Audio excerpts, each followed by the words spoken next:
अरे कालू भैया, आप पहले सुंदरी बहन से पूछ ली कि इस साल वो अपने खेतों में क्या बोने वाली है, तभी मैं अंगूर के बीज ज्यादा मात्रा में खरीद कर लाऊंगी। टुनटुनी चिड़िया, सुंदरी को अंगूर बहुत पसंद है। आप हमारे लिए भी अंगूर के ही बीज लाना। ठीक है कालू भैया, अब मैं बाजार जाती हूँ, शाम होने तक बीज लेकर वापस आ जाऊंगी। टुनटुनी चिड़िया और कालू कौवा ऐसे बातें कर रहे थे कि तभी वहां पर बंटी कबूतर भी आ जाता है और टुनटुनी चिड़िया से कहता है, आप हर बार इन दोनों का भला करने की सोचती हो, पर क्या आप भूल गई हो पिछली बार इन्होंने आपके साथ क्या किया था? नहीं बंटी भैया, मुझे सब याद है। अगर छोटी छोटी बातों को हम दिल से लगा कर रखेंगे तो हम कभी भी अच्छे पक्षी नहीं बन पाएंगे। टुनटुनी चिड़िया, पिछली बार चाहे कुछ भी हुआ हो, इस बार मैं बीजों के रुपए शाम होते ही दे दूंगा और बाद में आपसे बीज लूंगा। ये बात सुनकर टुनटुनी चिड़िया खुश हो जाती है और बीज लेने बाजार चली जाती है। वही कालू कौवा भी अपनी पत्नी सुंदरी कौवी को सारी बातें बता देता है। उस कबूतर की बड़ी चौंच चलती है। अगर मैं वहाँ पर होती तो उसे ऐसा जवाब देती कि दोबारा बोलने की उसकी हिम्मत न पड़ती।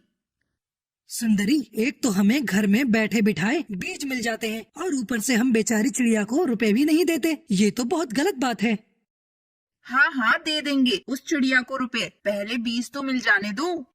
ये कहकर सुंदरी कौवी चुप हो जाती है और थोड़ी देर बाद कालू से कहती है, कालू जी, आप घोंसले में आराम कर लें, तब तक मैं खेत को पानी लगा आती हूँ, फिर शाम को अंगूर के बीज बोएंगे। सुंदरी, मैं भी आपके साथ चलता हूँ, काम जल्दी खत्म हो जाएगा। ना ना कालू जी, अभी तो आप खेत की साफ सफाई करके आए हो, आप थक गए होंगे, मैं जाती हूँ ना। फिर कालू कौवा अपने घोंसले में लेट जाता है और सुंदरी खेत पर पानी लगाने चली जाती है। आए बड़े चिड़िया को रुपए देने वाले, अब देखती हूँ कालू वो टुनटुनी चिड़िया को रुपए कहाँ से देगा, सारे रुपए तो मेरे पास है। ऐसे कहकर सुंदरी कौवी बहुत खुश होती है और सारे पैसे जमीन में छिपा देती है। इधर कालू कौवा सुंदरी का इंतजार कर रहा था। शाम हो गई है, टुनटुनी चिड़िया भी बीज लेकर आ गई होगी, पर सुंदरी जी तो अभी तक घर नहीं लौटी। कालू कौवा सुंदरी कौवी का इंतजार कर रहा था क्योंकि उसे पैसे लेकर टुनटुनी चिड़िया के घर जो जाना था। फिर सुंदरी कौवी वहां पर आ जाती है। सुंदरी, इतनी देर कहाँ लगा दी? मैं कब से आपका इंतजार कर रहा हूँ। अब जल्दी से मुझे 1500 रुपए दे दो, मैं टुनटुनी चिड़िया के घर से बीज लेकर आता हूँ। ठहरो ठहरो, मैं अभी संदूक से पैसे निकाल कर देती हूँ। ये कहकर सुंदरी कौवी अपने पैसे देखती है, परंतु संदूक में तो एक भी पैसा नहीं था। कालू जी, लगता है सारे रुपए खत्म हो गए हैं, अब घर में रुपए नहीं हैं। क्या कहा? थोड़े दिन पहले ही तो मैंने संदूक में रुपए देखे थे, फिर आज कहाँ चले गए? आपका मतलब क्या है कि रुपयों को मैं खा जाती हूँ? अरे घर में इतने खर्चे हैं तो पैसे तो खत्म होंगे ही, इसमें मेरा क्या कसूर? तो ठीक है, जब पैसे जमा हो जाएंगे तो चिड़िया के घर से बीज ले आएंगे, तब तक बैठी रहो पंख पे पंख रखकर। आपको नहीं जाना तो मत जाओ, मैं लाती हूँ टुनटुनी चिड़िया से बीज। ये कहकर सुंदरी कौवी टुनटुनी चिड़िया के घर चली जाती है और चिड़िया से बीज उधार मांगती है। चिड़िया बहन, घर में पैसे खत्म हो गए हैं, आप मुझे अंगूरों के बीज दे दें, जैसे ही पैसे आएंगे तो मैं सबसे पहले आपके पैसे ही दूंगी। पर सुंदरी बहन, कालू भैया ने तो पैसे देने का साथ के साथ बोला था, फिर आप उधार बीज लेने क्यों आई हो? हाँ हाँ चिड़िया बहन, कालू तो अभी भी ऐसा ही बोल रहे थे, पर क्या है कि मैंने खेत को पानी लगा दिया है, अगर बीज नहीं डाले तो सारी मेहनत बेकार हो जाएगी। फिर टुनटुनी चिड़िया सुंदरी कौवी को अंगूर के बीज दे देती है। फिर सुंदरी खेत में जाकर सारे बीज बो देती है। ऐसे ही कुछ दिन गुजर जाते हैं। अब काफी दिन हो गए, कालू अभी तक खेतों में एक भी पौधा नहीं निकला है। अब तो मैं चिड़िया को रुपए नहीं दूंगी, जब अंगूर की फसल तैयार हो जाएगी और अंगूर लगने लगेंगे तभी उसे पैसे मिलेंगे। इस तरह से कुछ दिन निकल जाते हैं। टुनटुनी चिड़िया के खेतों में अंगूर की बेल निकल आई थी और उन पर अंगूर भी लगने लगे थे।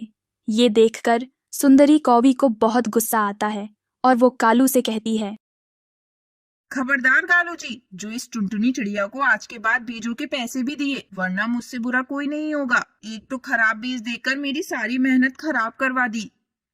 अगर हमारे खेत में अंगूर की फसल नहीं हुई तो इसमें चिड़िया की कोई गलती नहीं, और मैं कैसे भी करके पैसे तो देकर ही रहूंगा। कालू कौवे की ये बात सुनकर सुंदरी कौवी गुस्से में वहां से चली जाती है। तभी टुनटुनी चिड़िया कालू कौवे से कहती है, कालू भैया, मैं सुंदरी बहन के गुस्से को समझ सकती हूँ। आप मेरी आधी अंगूर की फसल ले लें, फिर सुंदरी बहन आपसे कभी नहीं लड़ेंगी। टुनटुनी बहन, आप बहुत अच्छी चिड़िया हैं। पता नहीं कब सुंदरी को अकल आएगी। रात होते ही सुंदरी कौवी टुनटुनी चिड़िया के खेत पर चली जाती है। अगर मैं अंगूर नहीं खाऊंगी तो इस मोटी चिड़िया को भी अंगूर नहीं खाने दूंगी। इसकी सारी खेती बर्बाद कर दूंगी। ये सोचकर सुंदरी कौवी अंगूरों को तोड़ती है, उन्हें दूर फेंकती है। वो पंजों से बेलों को भी उखाड़ फेंकती है। तभी ये सब जिगरबाज देख लेता है और कहता है, ओए ओए दुष्ट कौवी, भोजन को जाया कर रही है। ओए, तुझे जरा भी शर्म नहीं आती? मेरी बात मान ले और यहाँ से चली जा। लेकिन सुंदरी कौवी उसकी बातें नहीं सुनती। वह बस अंगूरों को फेंके ही जा रही थी। ओए ओए, अब इसको अपने तरीके से ही रोकना पड़ेगा, वरना ये सारी फसल को खराब कर देगी। फिर जिगरबाज सुंदरी कौवी को पीटना शुरू करता है और उसे घायल कर वहां से चला जाता है। सुबह होते ही कालू कौवा टुनटुनी चिड़िया के खेत पर आता है। सुंदरी, कुछ शर्म करो। ये तुम्हारे बुरे कामों का ही फल है, जो तुम अब कभी नहीं उड़ पाओगी। सुंदरी कौवी को अपने की पर बहुत पछतावा होता है। वो तो कालू कौवे से नजरें भी नहीं मिला पा रही थी। तो प्यारे दोस्तों, हमें इस कहानी से यह सीख मिलती है कि हमें हमेशा ईमानदारी और अच्छाई के रास्ते पर ही चलना चाहिए।